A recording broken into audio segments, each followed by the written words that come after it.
Sports God TV broadcasting from DC. Like and subscribe if you really try and see me. Oh, what a feeling talking sports like religion. No cap over here. Man, it's all about business. Share the content. Jump in the comments. Let's get it cracking. What did I tell y'all, man? Are y'all surprised? I ain't surprised, bro, because I already told y'all that the Washington Commanders was going to go in Detroit and command shit. That's exactly what they did. I told you DC is tougher than Detroit. No disrespect to the city of Detroit. By no means. We talking football teams, right? But on the other end, I gave y'all that version too. But the football team, Detroit was just too fancy. Yeah, everybody talking about how physical they are, how tough they are. And yeah, they had some plays. I mean, they can run the ball. Jahmyr Gibbs is a fucking dog. I like him. He reminds me of myself somewhat. You know what I mean? You know, when I used to run the ball, but here no there. But Commanders overall just more physical. You know what I'm saying? Big fucking win. We going to the NFC Championship game. Got JD5, ice in the veins. 45-31. A 28-point second quarter. Detroit scored 14. Matter of fact, that was the highest. They said the highest second quarter total in NFL history, right? And then we end up scoring 14 in the fourth, right? To close the deal. 45-31. My Washington Commanders victorious, knocking off the number one seeded Detroit Lions. They was Detroit. I told y'all in the podcast, I don't give a fuck about all that fly shit, 15-2 and all that. I told you that history was going to show up because we owned them in the playoffs and we were 3-0 against them in the playoffs. Did I not say that in my last video? Go check it out. You one of my subscribers, or you a new subscriber, or a new person viewing the video, then subscribe to the channels. Go back and watch my previous video when it came to breaking down this game. And I told you guys exactly what I meant. And I meant it to the T, to where as though we were 3-0 in the playoffs versus those guys. And I felt like it was going to have an effect. It was going to have some type of pressure on them. In their house, we putting boot the ass, belt the ass. We just going to people's cribs, unlocking the door, creeping that joint, peep around. Who in there? Oh. Usher. You know, and just doing what we got to do to win football games, right? So the box score, listen, look at the box score of this game. The game was crazy. Matter of fact, it was an exciting fucking football game. Let's be clear about that. But their MVP, Jared Goff, threw 3 interceptions. 3. Jaden Daniels didn't turn the ball over not once. 299 yards, 2 touchdowns, no interceptions. Jared Goff, 23 for 40. 313 yards, 1 touchdown, 3 picks, right? And a fumble. Jahmyr Gibbs, 105 yards. Shit, Jameson, man, he scored. That dude take the roof off any building, you know what I'm saying? He touched the ball. Slim is crazy. 1 carry for 61 yards for the touchdown, you know what I'm saying, on the trick play. You know what I mean? They drew up a trick play. We shut down Montgomery. But see, Jahmyr Gibbs' yards came in the first half. See, that's another thing I told you guys. I told you guys that I feel like we the best meaning the Commanders are the best second half adjustment type of team. It's like when we can get thrashed in the first half when it comes to running. You know what I mean? Everybody can run on us first half. We go in that locker room, come back out. It's a whole different ball game, bro. De'Ami Brown showed up big. Jaden showed up big, obviously. Brian Robinson showed up big. 2 touches for him. De'Ami Brown, man, Jaden threw a pass to De'Ami Brown. I mean, the guy was hanging over him. The guy actually put his hands in his face mask and everything like that, blocked his whole vision, and he still caught that rock. It was crazy. I mean, the placement of the pass, first of all, was crazy because the pressure was on, and Jaden did what Jaden Daniels does.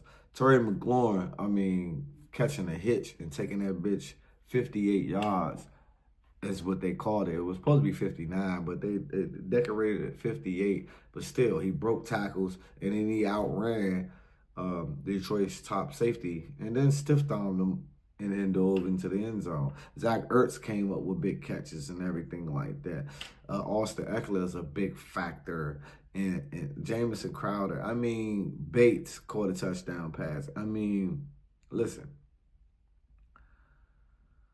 The Commanders, again, defense was on list. Shout out to Joe Witt Jr.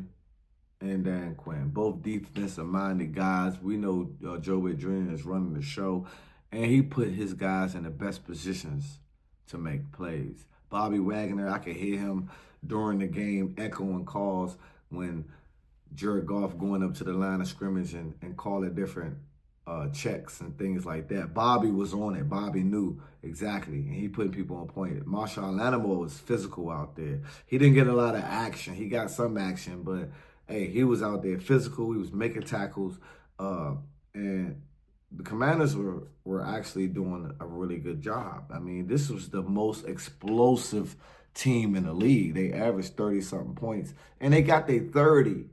They was under their average. They averaged 33. They got 31, right? But at the same time, we put up 45 versus their defense, bro. 45 points. Check that out. Who would ever thought, like I said, first year, coach, you got the GM, you got the rookie quarterback, and then you got a ton of freaking free agent signings on 1-year deals, right? Everybody was laughing in the beginning, and they kept laughing. They kept laughing all the way to we got 12 wins. They kept laughing. We won the first playoff game against Tampa Bay. They was laughing because we playing Detroit, and everybody think Detroit going to just blow the doors off of us, right? And we go in there and whoop them. We whooped them. Did we not whip them? You know what I'm saying? Handed these people that L. Jeremy Chin, going crazy. Frankie Louvu, crazy. Bobby Wagner, crazy. Marshall Lattimore, crazy. Mikey Shanstill, 2 picks. Crazy game. Crazy game for Mike Shanstill. Man, just an overall team effort, man. I mean, the effort from the team was amazing. The confidence level is crazy with this team. They could be anybody. Anybody. That slogan is true. Anybody, anywhere, anytime. And hopefully I said it the right way. They can do that. They have proven that all year long. No matter, the bigger the stage, the bigger they play. And you got to understand what the Commanders are and what they have built. The brotherhood is real. The communication, the respect, everything that they have done up until this point is real. I mean, they have over exceeded the expectations of anybody for that matter. But when you see those guys play amongst each other, they never flinch, number one. They always believe that they're in any game. And they have proven that time and time again. And then they start making plays. And then they got the turnovers that Joe Witt Jr. was preaching about the whole year. They got 5 of them. Basically 4. The 5th one came in kind of like garbage time, but still don't matter. You know, when you look at the stat line, it was 5 turnovers, right? And, hey, man, they played it, and they didn't flinch. The quarterback didn't flinch. The head coach didn't flinch. The offensive coordinator didn't flinch. Defense coordinator didn't flinch. Nobody flinched. They stuck to the guns. They went for it on 4th down when they needed to, even though the play got busted up on the first 4th down conversion. I don't know what was going on between Mariota and B-Rob, but obviously that was going to be a pitch to Jaden, and he would have had an opportunity to hit that corner. To get that, I don't know what happened on that play. Cosme got hurt. That's crazy because, like, that's going to hurt, you know. But Trent Scott came in, did a great job as well. It's the next man up mentality in that locker room. But, man, we're going to need all horses. We kind of been healthy and everything. We're going to need all horses, whether we play the Rams or the Eagles. Obviously, we play the Eagles. That'll be the 3rd time. I feel like we'll smash the Rams. I'm not going to say we're going to smash them, but we're going to beat the Rams. I feel like we could beat the Eagles, too.